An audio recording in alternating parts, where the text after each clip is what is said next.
All right, welcome everyone. We're Semblance of Sanity. I'm Caleb. I'm Jacob. And we're here for Noragami, Season 1, Episode 1. All right, okay, a new show that is done by Studio Bones. Yep, that's right. A show that has been on our polls for quite a while. Like, one that I've known about for a huge amount of time. And yet, all I know is the one part where he's in her bed or something and like popping out underneath the covers or something. That's not the GIF that I remember. I remember the GIF that you remember. When like, because I know what the main character looks like, right? Right, and right, he's like going down the sidewalk and he like gets in a trash can and just like puts the lid over himself, like, and he just gets in the trash can.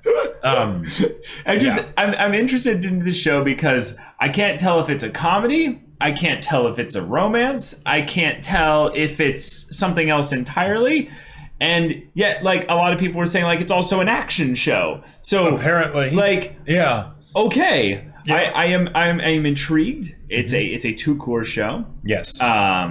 I don't know if more seasons are going to be made eventually. Yeah, I hear it's in the general season 3 Neverland. Okay. Yeah. Cool. But that being said, interested in meeting some new characters. Indeed. And see if this main character is just as trash as, well, I've been led to assume. Okay. But yeah, y'all, without further ado, let's get into this. All right, everyone, now be sure to go check out the reaction portion of the video in the description below, then come back here for the discussion.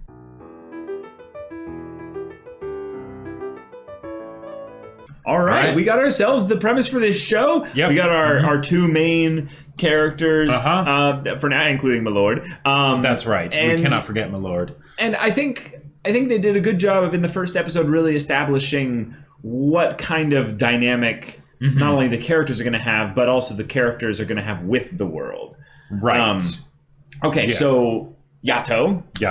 Iki Hiyori. Right. Iki Hiyori is a martial artist fan.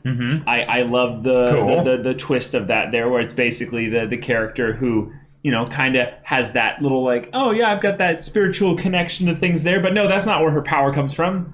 The power comes from the fact that she watches badass martial arts fights and trains herself and got half isekai'd. You know, that's true. Counts. That's true. Like, she did get half isekai'd. Which is great because now does this technically qualify as an isekai then?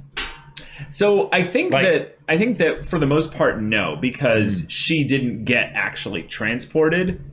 Sure, she's in sort of a superposition. Yeah, she's in a quantum superposition where there are times in which her physical body starts to ail from probably the aspect of the accident itself, causing some weakness within the bonds of her soul and body. Right. Yeah, it's all very scientific, some sort of Schrodinger's cat situation, which is fitting because, you know, she's got the tail and everything. Yep. Which is weird. It's weird, though, because of the two of them, either of them seemed like they could be a cat person. Like Yato definitely seems cat-like. Gives off cat guy vibes. Even the whole thing of like the being in the trash can and everything. It's like he's basically like, I could totally see him as being like a dumpster alley cat. You know? That's kind of what he is, and he's petty and has an overinflated view of himself and sees himself as a god. Like that's about how I would imagine most cats see themselves. Yeah, you know? Absolutely. We've owned, our family's owned 4 cats. Yeah, 4 cats. 4 cats over the course of my life. And every single one, except one of them, basically was extremely like, Yep. Yes. I am descended from the great tigers and lions and yes. And then the other one was basically like in this kind of thing of just like, I need to sleep all day. And then all night he would go out and bang every cat like in existence. Yeah.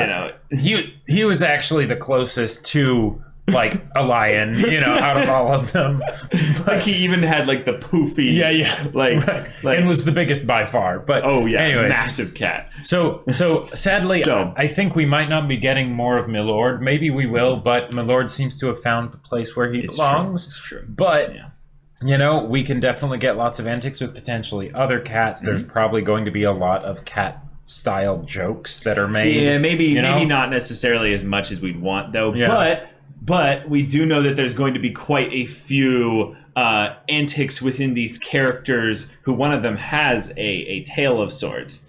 So there is that. In the OP, we got kind of the character design introduction to a lot of characters. Quite a few. And if I remember right, a lot of them had some kind of spiritual aura surrounding them and such. Yeah. So... or maybe that was just her. Or maybe it was just the girl with the dual-wielding guns. Yeah, I mean, there were definitely a lot of pretty awesome character designs shown in the OP. I guess they all looked like they could be high schoolers theoretically, except for the ones that were in the more traditional kimonos and stuff. So what I'm wondering though is that if he's these like characters, these characters are probably spiritual. Yeah, I would not be surprised if it was like if the old dude was like an actual like god, you know, that like has followers and a shrine and things like that. And then those are like, you know, his I don't know, daughters or, you know, or whatever. And then that's sort of the thing of like, you're a nobody, you know, you belong on the street and all of that stuff. And before, you know, we have a society of souls that, you know, this one in particular might have to, you know, I'm just saying, yes, as they maybe come with people to sorting out and be like, hey, your relation that you have with this odd being is not condoned by the Society of Souls. Right. The sentient weapons that need to have that close relationship with their wielder in order to vanquish the evil spirits. Hell yes, let's do this.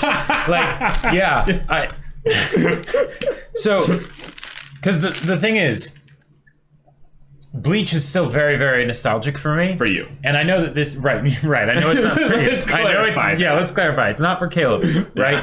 And I mean, I'm not going to be, you know, saying that this needs to be a Bleach-type show or whatever, but the similarities, they do warm the cockles of my heart. And because it was always something where I loved a lot of things about Bleach, but then wished like, oh man, if only it hadn't dropped the ball in a bunch of the other areas where it dropped the ball, that would have been awesome. So the fact that we're getting this here, it's like, okay, cool. And that it's also a short-dark-haired person that with a very unique set of eye colors that is then introducing this character into this crazy world. Yeah, let's do it. So one of the things I thought that was rather interesting about the way that they introduced things, though, is that they cold opened us with the idea of some kind of monster phantom, as they seem to be called. Right. Utilizing the dread and frustration and anxiety of the students in the test room to focus it on someone who's already the bearer of a lot of the ire of the other students. Yeah, I don't know. We're in sync, man. And that's a very specific word. And then all the students, for a second, based on her perception of things, had this kind of supernatural, just like they all focused on her. Right. And yet, what's kind of weird about that is that the other spirits that we've seen, they seem to all be focused on Yato. So maybe I was wrong in my... And they can go after everybody. They can go after people, but it's more that they're drawn towards maybe like really intense emotions. Sure. And like chicken or the egg, does one attract one, or does it actually sort of stir up in the people around it? Like, because it definitely seemed like a feeding thing, and if it was going to feed on the person, did the other people also start focusing on the person as sort of a feeding byproduct of it? It might have just been the feeding also of the emotion that is, you know, that's what, if we posit that the soul exists, that would be where probably the emotions, if anything, kind of reside in a spiritual sense. So one of the other things that excites me about this, the setup for the plot and everything like that seems very basic so far, right? You got monster hunting, you know, Yato's a god, all that stuff. But he needs to build a shrine and gain some followers and be the best like no one ever was. Right. All that, But what that makes it seem like is that it's then, because that's all very sort of like standard fare, even though the God thing is something that's, you know, fairly unique. Although Shinigami, Death God. But that will mean that it will be focused on the characters, which is something that, you know, was always something that I wanted more of in my previous experience with Monster Slaying Ghost High School, you know, superhero side gigs. Yeah. I think that if anything, we'll probably get a couple character introductions over the course of the next couple episodes. We'll have a little bit more world building to set up kind of the direction of the show as well, because we don't know how episodic this is going to be as well. That's true. But also, something they, I think, did set up rather well is the idea of, well, he is one that has a lot of personality to him. Yeah. Yes. He has, I would say, a pretty specific kind of unique character to him. He's not, I would say, a blank slate at this point. Right. Which means that he has his own emotions, desire, you know, all this other stuff that is very human. But if he's not actually a god, like he's like a lesser god, or he's not even really like that, is there some process that he's going through that isn't just based on his desire, but also within the world building? Yeah, like in the same way that she is sort of caught in this juxtaposition now of being human and ghost, you know, is there something where maybe theoretically, if he completely totally fails on his whole god thing, is there something where he will either fade away or where he'll sort of go to turn into a human, maybe? Like, and there's not really a precedent for specifically turning into a human, I feel like. But just the idea of them both being not fully caught in a single identity or existence. Exactly. Which ties in very nicely with the whole, like, high school, coming of age, you know, figuring out who you are, all of that stuff. So I don't know how much of this story is going to be like, you know, high school slice of life, kind of like exploring these characters, or whether it's going to be crazy action all the time. Or like, is there going to be some pressing big plot to it, or is it going to be more like the general gallivanting adventures, you know? Like, I don't know. Well, we'll find out. Yeah. But that's something that I'm rather fascinated by the main character thus far, is that we see him very much acting out the role in which I am a lesser god trying to get, you know, attention and stuff. But nothing seems to be working. Like, and when I say nothing seems to be working, like, he's collecting 5 yen coins in a jar, y'all. Like, the fact that he can do that alone is kind of hilarious, because that means on some level he's holding 5 yen coins. He's got enough of a physical body that, like, maybe it's not necessarily that he's like in a ghost form or whatever. Maybe it's that, like, people just tend to not remember him or observe him because he's, you know, his existence is so feeble, maybe. Yeah, the way I see it in an interesting way was that when the girls tried to remember back to the incident of the car crash, or the truck hitting Hiyori? Yes. Yeah. One of them remembered seeing the boy, but barely. And the other one didn't at all. Right. What I wonder is if it's like a proximity thing, where if you get really close, you can just see him. You can just see him barely. But if you blink, you'll literally miss him, because he's moving, you're moving, and it's rare that there be a thing where he's not going to, like, you know, not going to try and, like, directly, like, he's going to, like, would he ever, like, directly try to, you know, spook someone to be like, hey, I'm a god, would you please believe me? You know? Right. Well, okay, so now my mind's going into, like, Critical Role Campaign 2, like, jester type stuff. Spoilers. Like, no. But basically where it's like, all right, you're my main person, right? I need you to spread the word of me as much as possible. That is hilarious. Right? Yes, I was thinking the same thing too, but I didn't want to say, because, you know, like, and then she might, like, sneak into places to, like, leave little pamphlets for, like, pray to Yato. He's the, you know, call this number for your, you know, deliver a god, you know, like. Oh shoot! Wait, that's another angle to it. Yeah, is that Yato probably wasn't able to accept certain rewards and things like that. She can, though. There's going to be things that she can do in the physical world that he just hasn't been able to do thus far. Sure. And she's going to ask him, like, why didn't you do this? And he's like, so about that, I actually can't do that. My God. And then he's going to be like, she's going to be like, oh, do you want my help? Yes, please. In Before, because he's homeless and she's his one believer.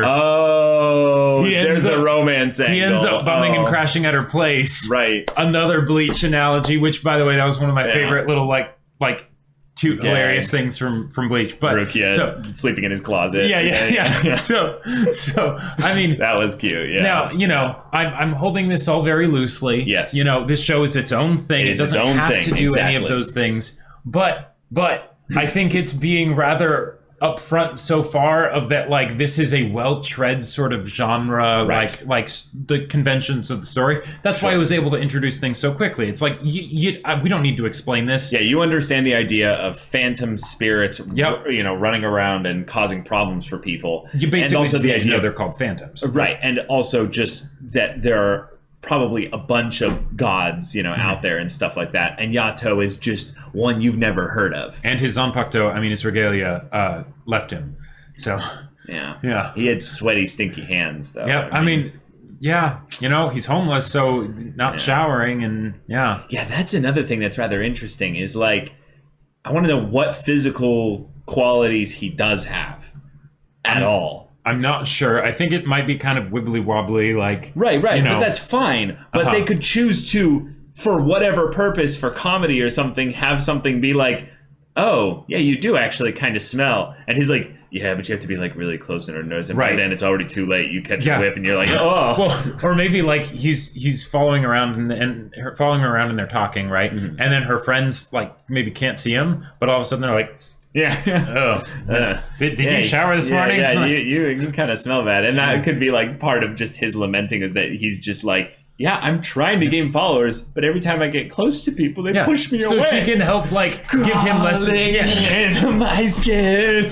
But then she can like give him lessons of like, okay, these are some ways, all right, read this book, how to win friends and influence people, there you go, and like bathe regularly, like, oh my God, do all these things to try and make yourself more presentable and appealing, so that way people will remember you and, put their faith in you. I just thought of the dumbest thing. I was just saying like, oh my God. And she's like, wait, you have a god? Who's your god currently? Are you pleased with your god? Would you like an upgrade for your god? They had that almost when they were talking about like their gods or whatever, which I think was probably the biggest thing that sort of stood out to me from this episode, is like, oh, that's no one talks like that. No one talks like that, right? Yeah. So, if anything is, who do you stan? That's where it is nowadays. Right. So basically, this is predicting stan culture before stan culture had hit, mainstream stuff like that. Because this show is not new. I want to say the show is quite a bit old.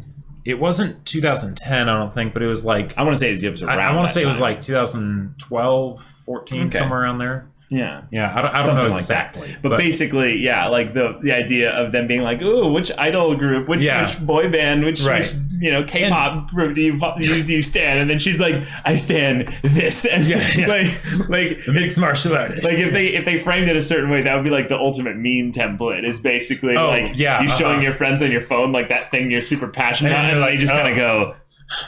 Okay. It is also something where it's like, hey, props for actually being honest, because in those situations, you're basically worshiping the people, right? Yeah, that's true.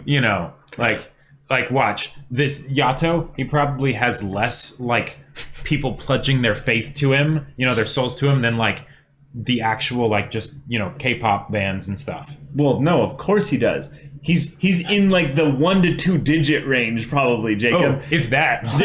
there are random Twitter bots that have more followers than he does. Right. Exactly. This guy is in the nobody. dumps. You're nothing. Yeah. But I can see where the comedy has a lot of potential. Yep. I can see where some of the drama and the character kind of interactions lead to some cool stuff. Transfer student. Yeah. I like the idea also of him being one that's on the progression, even though he's realized in a lot of ways with regards to his supernatural element. Mm-hmm. Like the idea that he's not necessarily caught between both worlds. It's usually the character that gets thrust into the spiritual realm all of a sudden that then gets their whole arc kind of teased in that regard. But instead it's like, no, they're both the main character. but also he's the main character, right? Which is but she's the one who got isekai, right, exactly. So it's kind of a fun twist on that, in that they're basically saying these two characters, we're going to sell you this show on these two characters. So I'm like, okay, cool. Then that means they're going to be together, interacting a lot, and a lot of banter. Two other things I'm really interested in, and they're kind of in the same vein. One is how much focus will the romance subplot end up actually getting? There might not be one, though. There might not be one, but it did start out with like, hey, is there anybody you like? And then he walked past. Yeah, that's true. That's true. So I'm just saying, she's at least physically, gave him a look, Yeah. Now, and that may have had something to do with why she was paying attention to him and noticed that he was about to get hit by a car. But totally did. Yeah, I believe so. Yeah. But also, because of his hairstyle, this makes me wonder, is this more of a shonen or a shoujo? Because that will probably change, potentially dramatically, what the character arcs and archetypes and developments end up being, because of the tropes of the basically the audience that it's written for.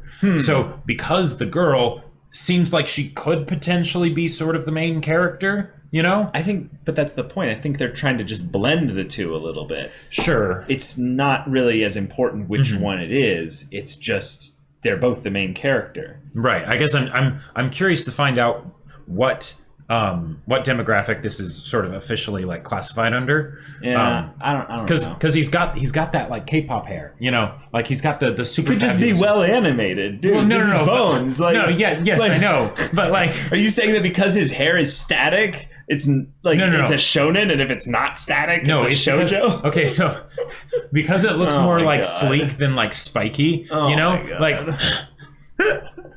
I'm just trying to make him look good. No, I know, but have you never like wondered about this? Of like, where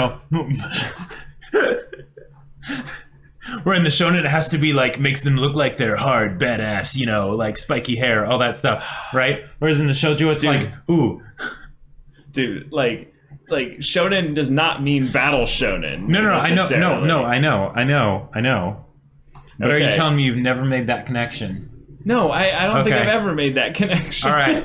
I guess it's just me then. No, because that's only for like very specific things. And shonen is a huge, It's a lot more noticeable with shoujo in my mind than it is with... Okay, like, sure. There you go. Because then usually the guys have like the very particular But that's a false equivalency then.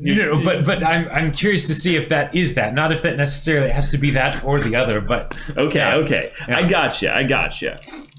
But we've got our setup here. We've got our characters. Yep. We've got our unique kind of art style with regards to the spiritual side of things, which is really cool. And I'm really looking forward to having a run through of a show that basically is saying, hey, let's really actually like do a little bit of a Bleach style story.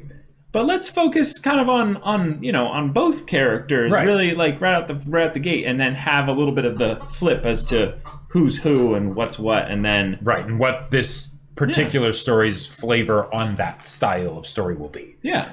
So, y'all, thank you so much for watching this episode's reaction and discussion. If you want to see the next episode's reaction and discussion right now, though, go check out the link in the description below for our Patreon. You can get on early access there. You can watch full-length timer reactions there, and all this comes with Discord access, so you can chat with us and the community there about this show, about anime in general, and you can also talk with Jacob about the sci-fi novel that he wrote. That's right. My sci-fi novel, Battle Lines, is still available for purchase on Amazon. The link's in the description down below. Yes, if any of that interests you, we'll see you there. But until then, we're Semblance of Sanity. I'm Caleb. I'm Jacob. And we'll see you all next time.